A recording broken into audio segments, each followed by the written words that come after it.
glorious morning and welcome back to Searching for C-Shels, where we share everything, including the not so palatable realities of living aboard a boat, owning a boat, and cruising a boat. So this is a special episode for you guys. We're going to talk about something that can be a necessary evil if you own a yacht. We're going to talk about engine rebuilds. And as you can guess, it's really expensive. Actually, it can be downright mind-blowingly expensive. So buckle up. Here we go.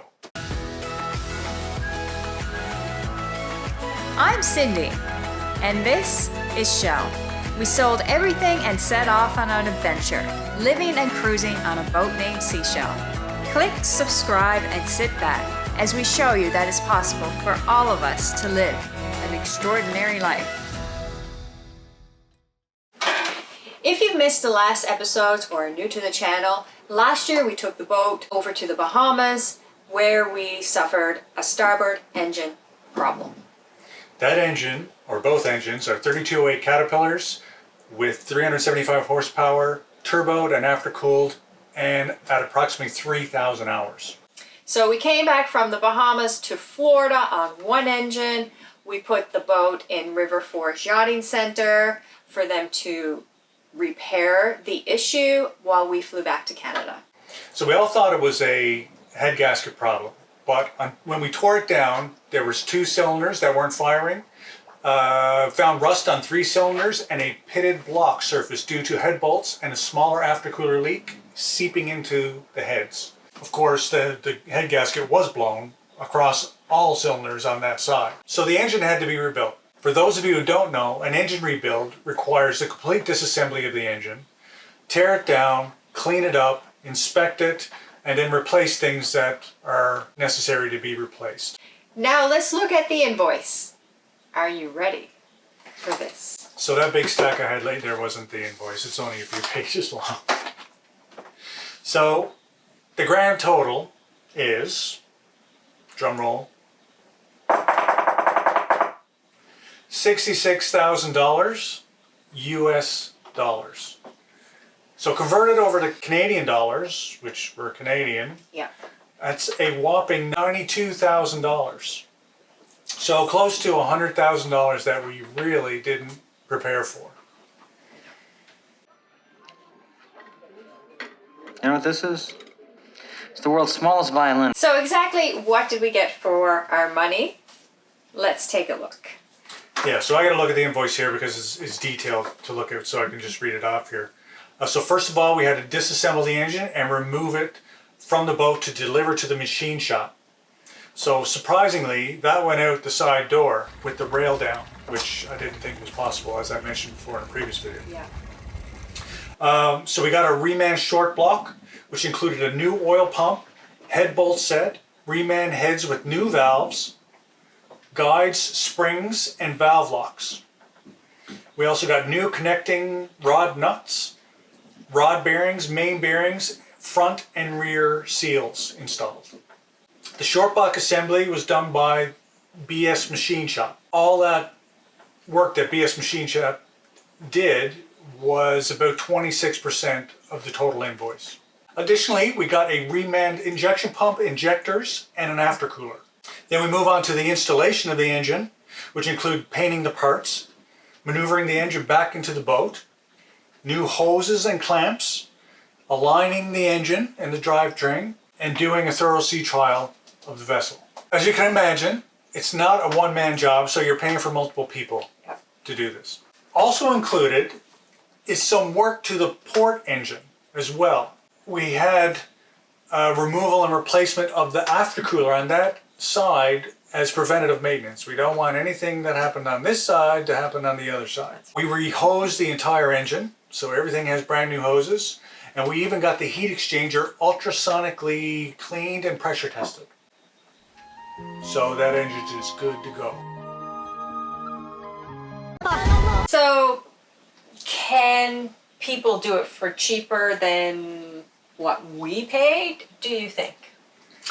I think that they can, like we're in the Treasure Coast area. It's not the cheapest area, but it's not the most expensive either. You go down to Fort Lauderdale or Miami, you're going to pay more in labor charges than you do here. But I do think if you moved a little north, maybe even into North Carolina, you can get this stuff done for cheaper, I would think. Probably not a lot though. Not a lot think? cheaper, but it would be cheaper enough. You could probably also cut the yard management, because remember we had River Forest manage this while we were away, so they took their cut of anything that was contracted out to get done, right? But they're great, so. Yeah, they're well worth it. I mean, yeah. That's the reason why I left it there, because I knew they would manage it, take care of it. I don't have to worry about it. River Forest is taking care of it.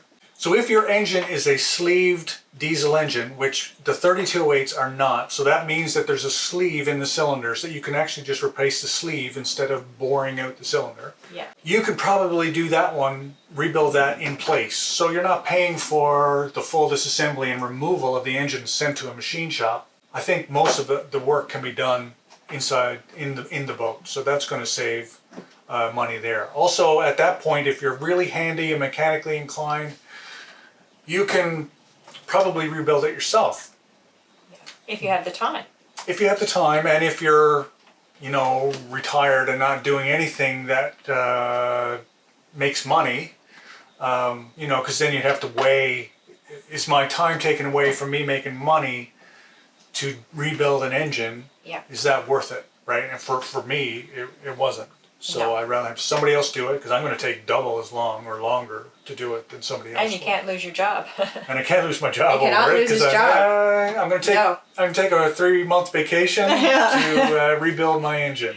Not going to work. So, do you think this could have been prevented? Could have been something that we could have not had happen to us?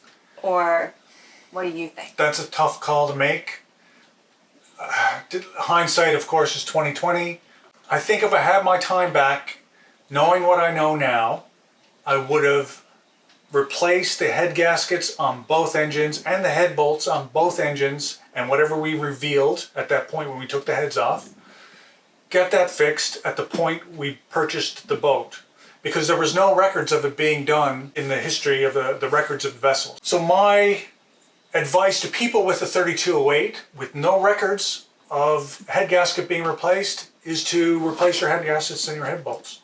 And you're going to, at least not be in the position that we were in to have something like that happen. At least it lowers the risk substantially. The head gaskets that they use now are more robust than what they originally had on those engines. So it's a good idea to get those head gaskets replaced, and the head bolts. The head bolts stretch over the years. Yeah. So if you have stretched head bolts, you can get seawater down through between the heads, which is what happened in my case. So there you have it, folks. That's a breakdown of our engine rebuild, and we'd like to say a huge thank you to River Forest Yachting Center, Wayne from Paint & Marine, and BS Machine Shop to just help to make sure that it turned out the best for us that it could have. Now we can continue on with more adventures. One thing we'd also like to do right now is to inflate that boat acronym, break out another 1,000. So from this point forward, it is now going to be break out another 10,000. Yes.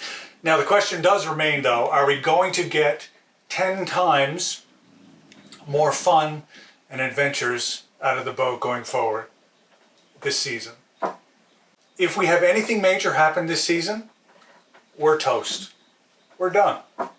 Stay tuned to see how toasted we get. That's it, guys. We'll see you in the next episode, and long may your big jib drop. Bye.